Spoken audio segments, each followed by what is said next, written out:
and you can't use your arm anymore. Your arm is still attached to your body. It's still utilizing resources from your body, but it's not giving you any service. It's not doing anything. So if there's a piece of you, meaning if there's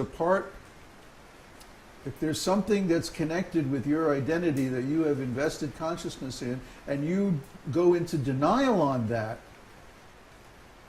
then it's like it goes numb and you can't do anything with it, including take the consciousness back and stop identifying with it.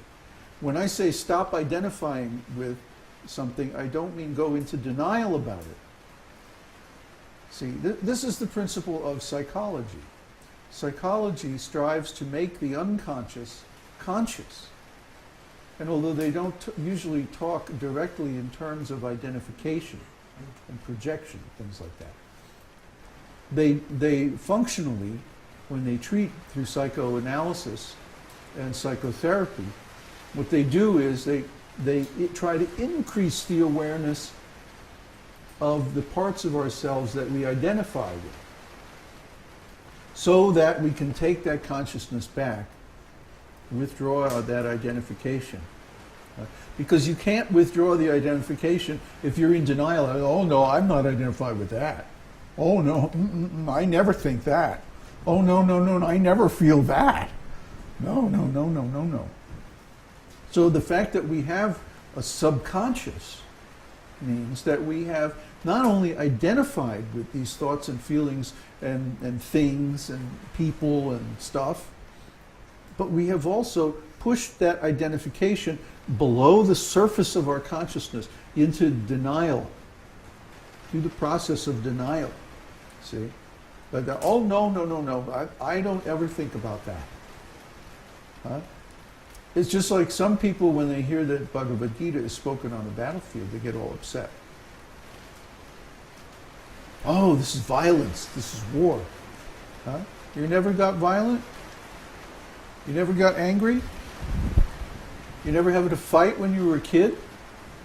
Come on, you're lying. You're in denial. You're in denial about your anger, because anger is a thing that everybody feels. Everybody feels anger. It's a part of life. Even Krishna feels anger. And when he does, he turns up as a roaring lion. So, try to understand. Everything that is a part of being human is included in our self. Right? And if we deny that part of ourself, we lose that part of ourself. And we cannot get it back until we bring that part of ourself back into awareness, back into consciousness. That's why one of the preliminary exercises or preliminary processes of spiritual life is like depth psychology, becoming really aware, really conscious of what it means to be human. You see? If you're on some mental platform that, oh, I never get angry, and I'm never bad, and I never do anything, that's nonsense. That's a complete false construct. Huh? And it's built on denial, and because it's built on denial, a huge portion of the self becomes unavailable. And that part which is pushed into denial cannot be recovered until we become conscious of it and own it and take responsibility for it. Okay? Then we can say, okay, now I withdraw my identification with that. You have to distinguish between withdrawing identification and going into denial and making believe that's not there. Oh my God, that's a huge misunderstanding. The question is that sometimes when I, suppose I'm getting angry or upset about something, and then I try and think of second chapter of Bhagavad-gītā, and I think this is actually not relevant to my actual situation, so it shouldn't affect me. So let me not worry about it. That's a nice theory. I'm angry. Gosh darn it, I'm angry. Oh well, actually, that is not relevant to my present situation. It says so in this book here. It's actually yeah, it says so right here in the book, page 327. Duh. That's exactly denial. That's exact. See, and because you're not taking responsibility for your anger, What does that mean to take responsibility? first of all, it means you accept that it's real. See? First of all, you accept that it's real. This anger is real. And right now, in my conception of myself, I think this is part of myself. Right? Then you bring in Sankhya philosophy. Okay, where am I feeling this anger? In my mind. Why am I feeling this anger? Because something happened to X that I'm attached to that I didn't want. Okay? I did not want this to happen to this thing that I'm attached to.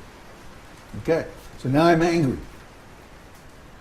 So now, is this thing that I'm attached to really part of myself? No. At that moment, you distance yourself from it. At that moment, it becomes possible to take back the identification, take back the projection. The projection means I think that this is part of myself. My glasses. See how cool looking they are? Boy, they were sure expensive. Man, we had to go to the shop 4 times to get them right. Blah, blah, blah, blah. Right? So then if my glasses get broken, I get all upset. Gosh darn it, you broke my glasses. See? So then I have to sit down and I go, look, wait a minute. Are my glasses really part of myself? No. So why am I thinking that they are? This is thinking is in error. I do not think my glasses are part of myself. This is not denial. Huh? I don't want my glasses to get broken. But they did. So why am I lamenting? Why am I angry? See? I can withdraw that identification. Not that I say, oh no, I'm not angry. See with my halo? That's denial. That's a whole different thing. We have to learn to distinguish between those different things, mechanisms, so that we can deal with our identifications and our projections effectively and recover the consciousness that's invested in them. That's the next stage after recognizing that this is a problem, or recognizing that it's going on.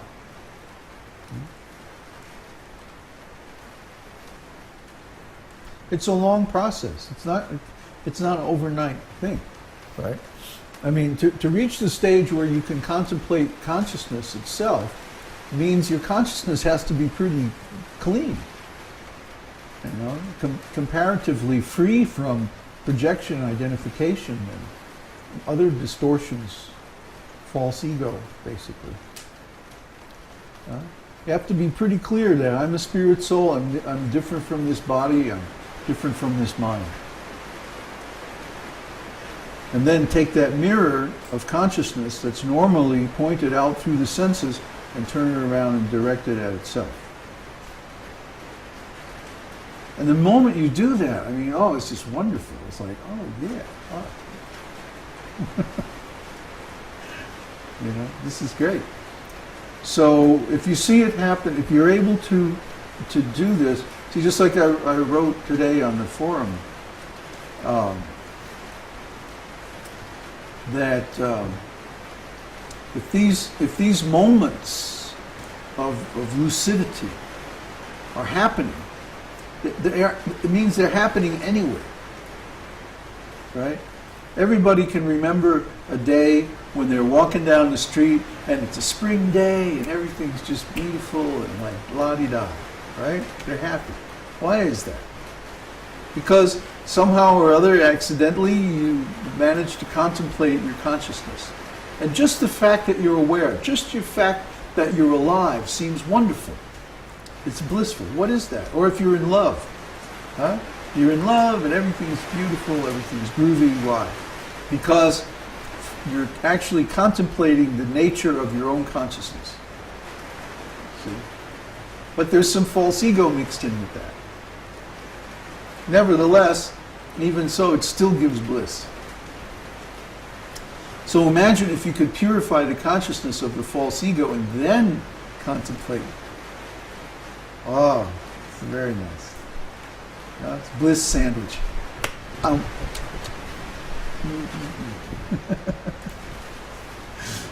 you can have it anytime you want.